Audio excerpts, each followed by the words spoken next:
பச்சம்மல் புரட்சி தலைவர் எம்ஜிஆர் வாரிசு இல்ல, குழந்தை இல்ல அவருக்கு. மாண்புமிகு புரட்சி தலைவர் அம்மா வாரிசு இல்ல, அவருக்கு குழந்தை இல்ல. இருவரும் தலைவர்களுக்கு நாம் தாம் குழந்தைகளாக பார்த்தார். நம்முடைய குழந்தைகள் எப்படி வாழ வேண்டும், எப்படி கல்வி கற்க வேண்டும், அதையெல்லாம் செய்து காட்டிய தலைவர்கள் நம்முடைய தலைவர்கள். அந்த வழியில்தான் இன்றைக்கு அதிமுக ஆட்சி சிறப்பான ஆட்சியா செயல்பட்டது.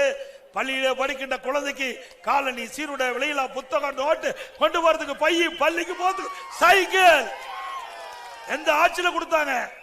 மாணவ செல்வங்களை எண்ணி பார்க்க வேண்டும், பெற்றோர்கள் எண்ணி பார்க்க வேண்டும். அது மட்டும் அதிகமான கல்லூரி எந்த ஆட்சியில் அதிகமான கல்லூரி கொடுத்தோம்? அதிமுக ஆட்சியில் தான் கொடுத்தோம். ஒரே ஆண்டில் 11 அரசு மருத்துவக் கல்லூரி மருத்துவமனையோட கொடுத்தோம்.